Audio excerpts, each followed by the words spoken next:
واختار الله في موضع موسى يشوع اللي قود الشعب في عوض موسى. وملي خرجوا ولاد يعقوب من مصر ب40 عام قودهم يشوع وقطعوا واد الأردن ووصلوا الأرض اللي وعدهم بها الله.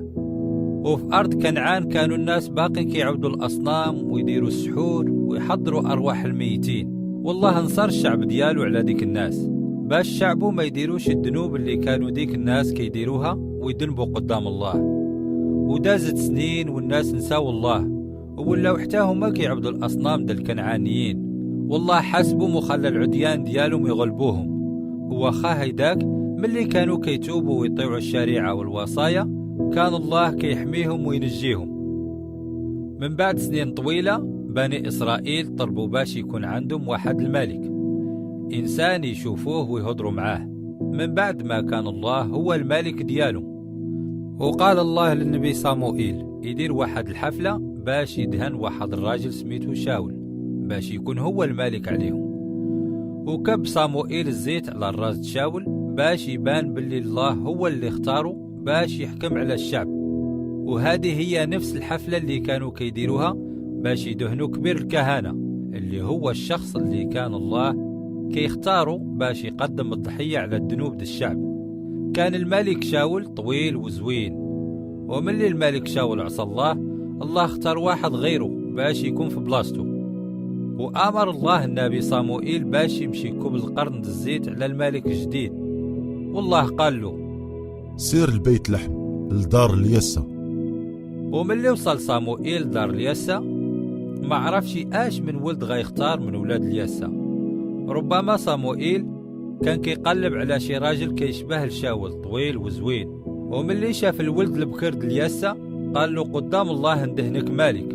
والله قال له ما تشوفش المنظر ديالو ولا طول قامته حيت انا ما بغيتوش. كتفكرنا القصة ديال صاموئيل بقصة إبراهيم اللي طلب الله منه باش يخلي بلادو وعائلته وما كانش عارف فين غادي يمشي. الله ما بغى حتى واحد من ولاد الياسا الكبار، واختار داود الوليد الصغير اللي كان كيسرح الغنم. وصاموئيل كب عليه القرن الزيت، ومن ديك الوقت روح الله نزل على داود. من صغره كان كيعبد الله بالموسيقى، ومن هنا جاو المزامير يعني الزبور. في مزمور 23 داود كيقول الرب راعي وما يخصني حتى شي، في مراعي خضر يرقدني، للماد الراحة يوصلني، يرد نفسي، يهديني في طريق الصلاح على ود سميتو.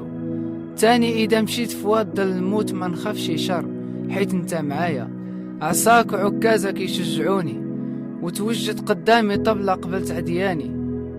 دهنتي بالزيت راسي كاسي فايض، بالحق الخير والرحمة يتبعوني ديما، ونسكن في دار الله طول حياتي. وكيعلمنا داود كيفاش نشتاق لله. المزمور 42 كيقول كما تشتاق الغزالة للودان، هكذا تشتاق نفسي ليك يا الله. عطشت نفسي لله الإله الحي، وقتاش نجي ونبان قدام الله. الله بغانا نديرو معاه علاقة شخصية وقوية. بالحق إلا عرفت الله وقداش كيبغيك غادي تجاوب مع محبته. والملك داود تنبأ باللي غادي يجي المسيح وقال المدهون من الله عيد تقتل وعيد يدق المسامر في يده وفي رجله، بالحق ما يهرسو حتى عظم من عظامه. والإنسان المدهون غادي يقول إلهي إلهي علاش خليتيني. والعساسة غادي يضحكوا عليه. والملك داود قال باللي غادي يعطيوه الخل باش يشربوا، والعديان ديالو غادي يديروا القرعة على شكون اللي غادي يدي حوايجو. كاين بزاف د الناس كيقولوا باللي الانبياء ما كيخطاوشي وما كيذنبوشي، ولكن الكتاب المقدس كيقول باللي كلشي ذنب وحتى الانبياء، وما كاين حتى واحد صالح.